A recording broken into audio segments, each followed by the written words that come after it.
JJ the CPA here. Hope you're doing well. I've had a lot of questions about how does the self-employed find an opportunity to participate in the Paycheck Protection Program. And I am looking here, and if you will go to the link, I've got a copy of the law linked into this video, and you can either follow along or take notes, okay, where you want to look, or I'm just going to read it to you, okay? So what we're going to talk about here is how do you qualify. And for self-employed individuals, basically you're going to take what you make, and that's going to be what we're going to talk about in a year, okay? And you're going to divide it by 12, and you're going to take it times 2.5, and then you're going to get a loan plus taking into account the health insurance. You'll need to pull together, if you are a sole proprietor and you file a Schedule C on your individual return, meaning you don't file a separate return for your business, then you're going to need that Schedule C. And then if you're getting 1099s that you receive, you're going to need the 1099s. And let's just be clear here. Let me be real clear here. If you own a business that you're filing a separate return for, this has nothing to do with you, okay? Period. You're not pulling together 1099s if you own a business, if you have employees, if you have an LLC or a PC or an Inc. or a PLLC, if you're a Form 1065 or 1120S or 1120, okay? This does not apply to you, okay? I'm talking about the self-employed that are not filing a separate tax return, okay? So for the self-employed individual, you're not filing a separate return, you have your Schedule C, and that's your sole proprietorship. So I'm gonna read, this is from the law. It's right at the beginning, section 1102. So it's like right there at the beginning, right after the table of contents. But it says, what are payroll costs? And then under that, you'll see a BB in parentheses. And for self-employed, it says, the sum of payments of any compensation to or income of a sole proprietor or independent contractor that is a wage, commission, income, net earnings from self-employment, or similar compensation, and that is in an amount that is not more than $100,000 in 1 year as prorated for the covered period, okay? So let's just break that down because it said a lot of different things. The sum of payments of any compensation to or income of a sole proprietor or independent contractor that is a wage. So when you're looking at that, it's not going to be based on the gross, okay? My understanding is by the end of the week, possibly Friday, the SBA will have more clarification for the self-employed, okay? But I feel really confident based on other analysis and based on reasonableness. This won't be based on your gross because when you're getting this PPP through a business, it's not based on the gross income of the business. It's based on payroll and health insurance. But anyways, on this, compensation or income of a sole proprietor. So if you're looking on Schedule C, that's in essence going to be that line item, your top line item, right? Basically your first line item with a number in it, which is your gross receipts, right? So it's income going into that. If you get any 1099s of income that is represented in that Schedule C on your individual return. Now it does say an independent contractor that is a wage. So what are we talking about there? Statutory employees, okay? So here's what's interesting. I am also an insurance agent, and I am then a statutory employee for the company that I'm an insurance agent with. And so when I'm a statutory employee, I get a W-2, but that income is put on Schedule C, okay? And then commissions and incomes, but is what it's saying here, commission and income.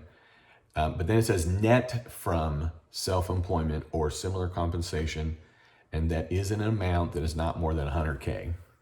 So really what this is coming down to, in my opinion, is what is the net income of your sole proprietorship? Now, if you are a statutory employee, you got your W-2, there's the gross amount, but you're going to have some expenses against that. And in essence, it's going to be your net. However, okay, when that documentation comes out, it very well may be based on your gross. It very well may be. This is a very generous program. It doesn't give us enough of an indication here. The only reason I'm going with net is based on 27 years of experience. And the only reason I'm going with net is that it says net earnings from self-employment, okay?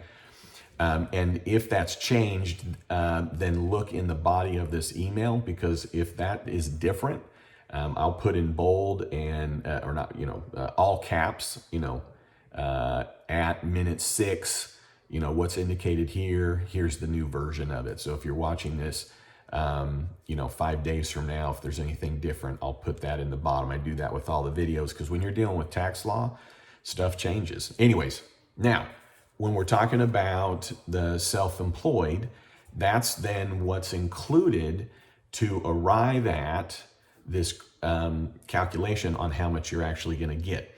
So then it also talks about the eligibility of a small business, and it specifically states, so this is in D, so big D, and it is Roman numeral 2, 2 little i's, and it says inclusion of sole proprietors, independent contractors, and eligible self-employed individuals. So I am reading this. In general, during the covered period, individuals who operate under a sole proprietorship or as an independent contractor and eligible self-employed individuals shall be eligible to receive a covered loan. So that's just saying you're in, which is awesome. You deserve to be in, okay? Now, let's just be clear. If you have a side business, kind of a side hustle, and you're earning some money and it's going on a Schedule C and you're getting a 1099 and you have a regular job, but you have this, sole proprietorship going, or maybe you work and your spouse has a sole proprietorship going. It doesn't have to be a full-time deal, okay? If you're a sole proprietor, independent contractor, you're self-employed, okay?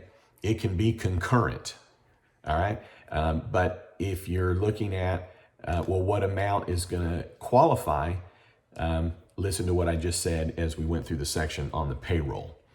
All right, so documentation, okay? So documentation, an eligible self-employed individual, independent contractor, or sole proprietorship seeking a covered loan shall submit such documentation as is necessary to establish such individual as eligible, including payroll tax filings, hang on that, reported to the Internal Revenue Service, Forms 1099 miscellaneous, and income and expenses from the sole proprietorship as determined by the administrator and the secretary. So let's break that down real quick. When it's talking about documentation, when you go to get this loan, it's, were you in business? That's the main reason for this documentation, is you're in business, okay?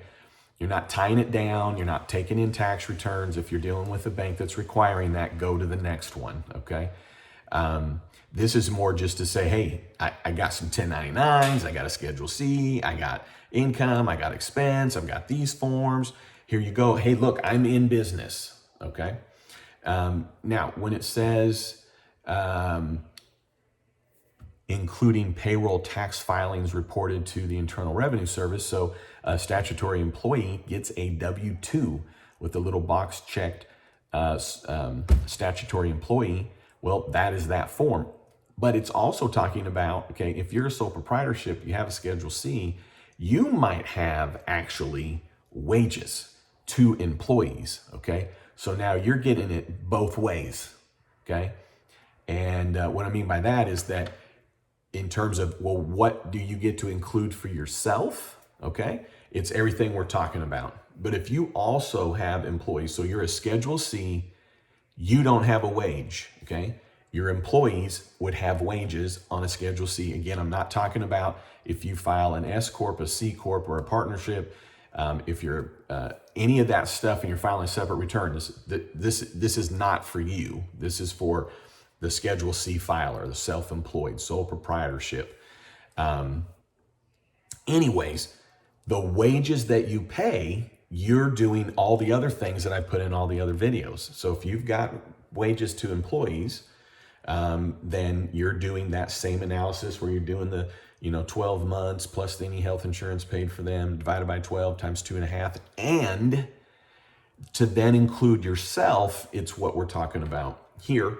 So when it's talking about payroll filings with the IRS, it's just saying, give us some documentation that you're in business. So hopefully if you're going to a bank that you've already been working with, this stuff should go a lot smoother. And if you're getting hiccups on it and you find yourself frustrated and you're running back to the office for the second time, don't even go to the office, go to another bank, okay? You don't have any time to screw around on this.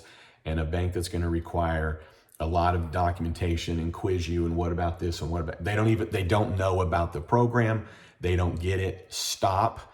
And I'm gonna give you a side note, and I'm gonna have another video on this, but when you get to the forgiveness side, the back side, it's the bank that's gonna help determine what's forgivable. You don't wanna be with a pain in the ass at the beginning, because then they're gonna be a major pain in everybody's when it comes to that point. All right, let me get back into this. So now when it's talking about documentation, if you have a Form 1099 that you receive miscellaneous. If you don't, it's not a big deal. You have a Schedule C.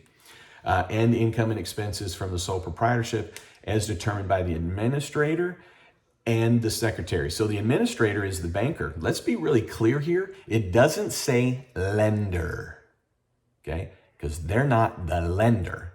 The IRS or the government's handing that bank money and the bank's handing you money. They're an administrator, okay? Here's a lender, here's an administrator, okay? Lender gets to make decisions, an administrator gets to hand it out. And the secretary as is Secretary of Treasury. So that's why once the final, like here's the documents that are needed, I think that'll make that a little bit more clear on what's included. We're already knowing what the documentation is, but what's included to then determine what's your amount of money that you're going to then take times 2.5. All right, so if we're continuing on, when it goes to the maximum amount of loan, okay, it says the average total monthly payments by the applicable for payroll costs. Now I'm going to pause right there, and if we go back up, if you're following, I'm going back up, not even that far.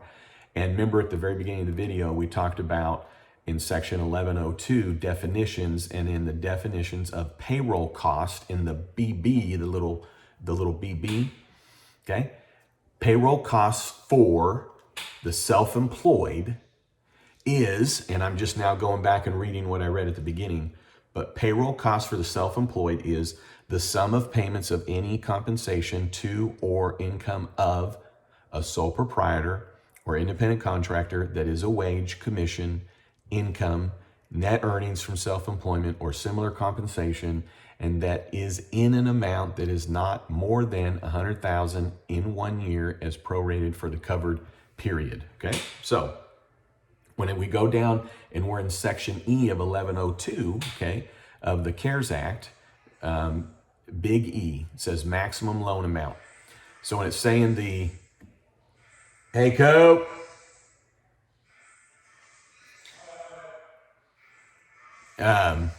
So when it's talking about the maximum loan amount, it's saying the average total monthly payments by the applicant for payroll costs for self-employed individuals.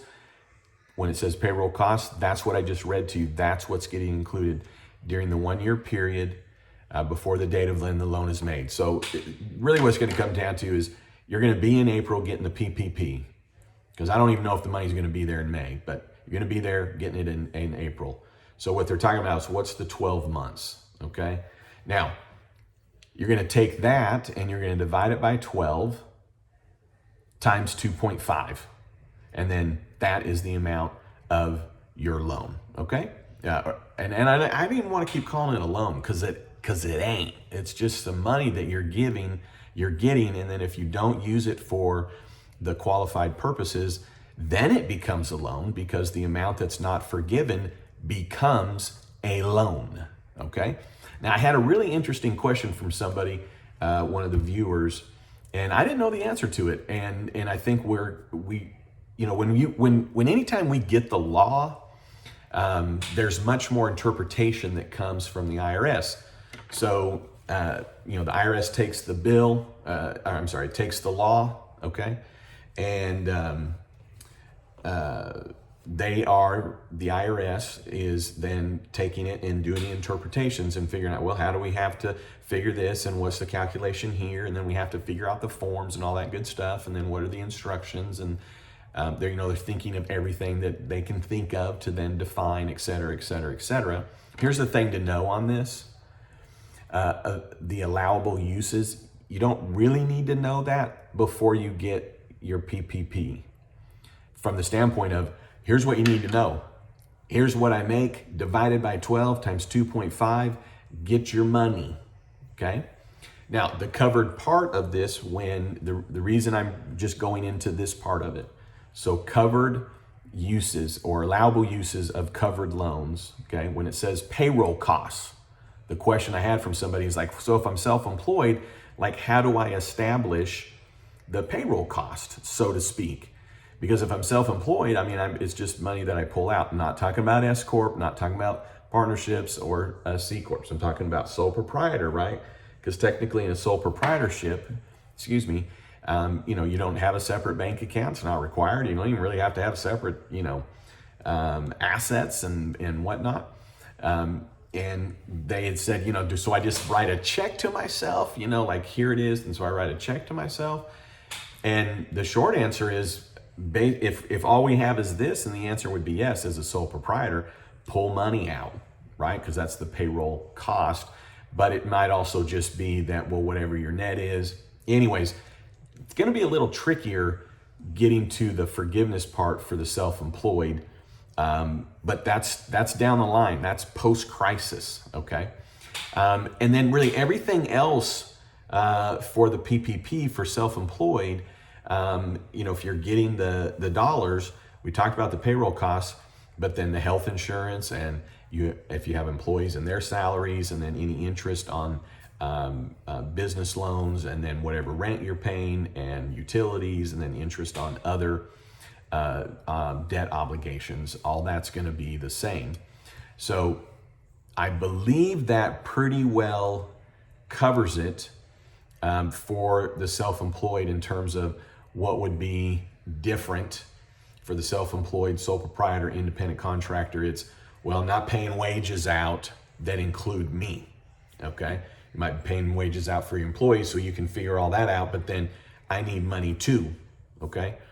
And so bottom line is that, check with your bank, and if your bank is familiar with this, you're gonna know it. It should just be like going to an ATM machine. The bankers, if they're taking on the characteristics of a lender, okay, then they don't understand what they're doing. And I don't even mean it with any disrespect. They don't, okay? Because the money arrives at the bank approved, okay? The bank, when they put it on their books, it says in the law that they put it as a zero risk loan, okay? And whatever is forgiven, they get the money. They're making a percentage, right? Now, don't be wrong. They're the conduit, okay? No offense to the banks, but there's probably just because of the quickness of wanting to verify the information, I think is why they decided to have the banks be involved with this to help verify it. But if you got a bank that's just misunderstanding their role, you don't have time. You need to move on. You need to go to another bank, because it'd just be like being at an ATM machine and it now has asked you another question, and it wants you to insert this, and then we'll do that, and then do a thumbprint. What you're going to do is you're going to pull your card out, and you're going to go to another ATM machine just the same as with this. Okay. All right. Hey, appreciate everybody that's got the questions. I'm getting to as many as I can. And thanks for watching. I'd love it if you'd subscribe to my YouTube channel. I put together a free resource website. Like I promise, I don't get any information. It's not a funnel. I'm not selling anything. I don't even think I have a link on there to my book.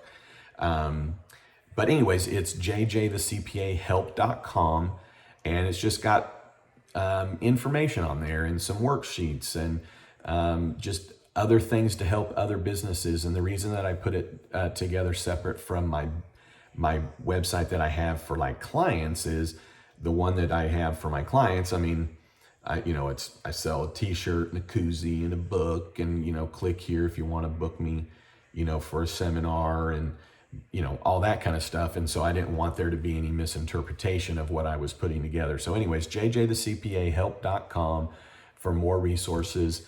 And then on this PPP, everything else in these other videos applies to the self-employed. It's just how do you get your income as a self-employed included. So hopefully this was helpful. I appreciate it. And then don't you ever forget, you've never met a self-employed, sole proprietorship, independent contractor quite like you. And you've never met a CPA quite like me.